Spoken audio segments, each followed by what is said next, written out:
Hello नमस्कार दोस्तों। मैं डॉक्टर यश और मैं एक होम्योपैथी डॉक्टर हूँ और मैं मुंबई गोरेगांव में प्रैक्टिस करता हूँ। होम्योपैथी मेडिसिन स्लो काम करती है। ऐसा बोला जाता है कि होम्योपैथी ट्रीटमेंट बहुत लंबा चलता है। होम्योपैथी में इम्प्रूवमेंट बहुत धीरे धीरे आता है या फिर बहुत समय लगता है ट्रीटमेंट को। वाकई ये सच है। चलो जानते हैं ये वीडियो से। होम्योपैथी एक ऐसा साइंस है दो जो एक इंडिविजुअलाइजेशन के ऊपर फैक्ट पर निर्भर है। इसका मतलब क्या होता है? फॉर एग्जाम्पल, डिजीजेस रहती हैं, बीमारियां रहती हैं, वो दो प्रकार की होती है। एक एक्यूट डिजीज होती है और एक क्रोनिक डिजीज होती है। एक्यूट डिजीज का मतलब क्या होता है? एक्यूट डिजीज यानी कि सर्दी, खांसी, उल्टी, बुखार, जुलाब या फिर कोई भी फ्लू या फिर कुछ हेडेक, सर दर्द, ऐसी एक्यूट डिजीज जिसका कोर्स यानी कि ड्यूरेशन यानी कि जो उसका डिजीज ड्यूरेशन रहता है वो बहुत कम समय के लिए रहता है। यानी कि फॉर एग्जांपल, सर दर्द होता है, किसी को बुखार आता है तो किसी को 3-4 दिन से बुखार आ रहा है और वो बुखार डेवलप होने के लिए सिर्फ 2 दिन लगे थे। या फिर फॉर एग्जांपल, कल वो किधर बाहर किसी ने बाहर खाना खा लिया था तो उसका आज पेट खराब आज हो गया। तो जो डेवलपमेंट ऑफ डिजीज था वो बहुत कम शॉर्ट था, यानी कि बहुत कम समय के लिए था। तो ऐसे केसेस में जब होम्योपैथी मेडिकेशन दी जाती है तो उसका असर बहुत क्विक होता है, बहुत फास्ट होता है और बहुत फास्ट रिलीफ मिलता है। हमारे पास ऐसे बहुत सारे केसेस हैं। फॉर एग्जाम्पल, बुखार के, उल्टी के, हेडेक्स के। फॉर एग्जाम्पल, किसी को सर दर्द हो रहा है और हमने होम्योपैथी मेडिसिन दी तो ऐसा बहुत बार होता है कि कुछ मिनटों में ही, कुछ घंटों में ही उसको फर्क पड़ जाता है। यानी कि ऐसा नहीं है कि आपको हेडेक है तो उसको अभी ठीक होने के लिए 6 महीना लगेगा। वो एक्यूट हेडेक को ठीक होने के लिए कुछ मिनट या फिर कुछ घंटे ही लगते हैं। तो ये एक फैक्ट है कि जो एक्यूट डिजीज, हमने बहुत सारे एक्यूट डिजीजेस बहुत कम समय में होम्योपैथी से वेन और उसको जब साइंटिफिकली दी गई है तो बहुत इजी और फास्ट फास्ट रिजल्ट्स मिलते हैं। तो अभी क्रोनिक क्रोनिक डिजीज को लेते हैं। तो अभी क्रोनिक डिजीज का मतलब क्या होता है?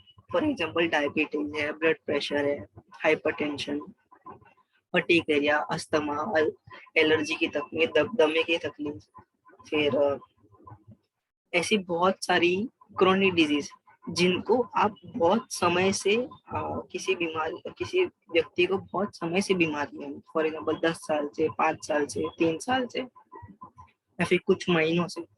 तो ऐसी व्यक्तियों में जो हीलिंग होता है वो स्टेप बाय स्टेप होता है। फॉर एग्जाम्पल, ऐसे व्यक्तियों में जब भी होम्योपैथी हम देते हैं तो ये नहीं कहूंगा कि स्लो काम करेंगी। जो उनका हीलिंग रहेगा वो स्टेप बाय स्टेप रहेगा, यानी कि ग्रेजुअली होगा। तो इसका मतलब क्या होता है? आप ये इमेज को देखोगे तो ये इमेज से आपको मालूम पड़ता है कि हमारा हर एक अंग, अलग अलग अलग अलग टाइम पे उसको रीजनरेट होने को उतना समय लगता है। फॉर एग्जाम्पल, स्किन सेल्स है, तो स्किन सेल्स को 40 दिन लगते हैं रिप्लेस होने को। तो जैसे ही एक बच्चे शिशु को 9 महीने लगते हैं गर्भ में डेवलप होने को, ऐसी कोई भी आपकी बीमार पार्ट, आपका जो भी पार्ट ऑफ द बॉडी बीमार है, कोई भी सेल्स, तो वो डिपेंड करता है कौन सा फर्स्ट ऑफ ऑल आपका पार्ट ये बीमार हुआ है। फॉर एग्जाम्पल, मेरे पास एक क्रोनिक एसिडिटी का केस था। जो 10 साल से उसको एसिडिटी थी पेट में, बट वो 1 महीने में उसको 50% रिकवरी मिल गई। तो उसका हर एक, अभी फॉर एग्जाम्पल, एक एक पेशेंट था जिसको दमे की तकलीफ थी बराबर, तो उसको थोड़े 3 महीने लगे क्योंकि अलग अंग है, तो अलग पेशेंट है, ना कि सिर्फ पार्ट। राइट?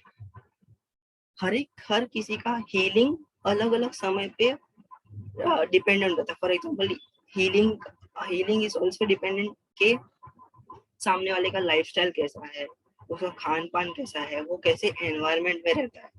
फॉर एग्जाम्पल, किसी डायबिटिक पेशेंट है, वो दिन भर शक्कर खा रहा है और कसरत नहीं कर रहा है, वजन बढ़ाते जा रहा है, और वो ऐसे में एक्सपेक्ट करेगा कि उसका होम्योपैथी मेडिसिन से एक रात में ही या फिर कुछ दिनों में ही वो पूरा रिवर्स हो जाए।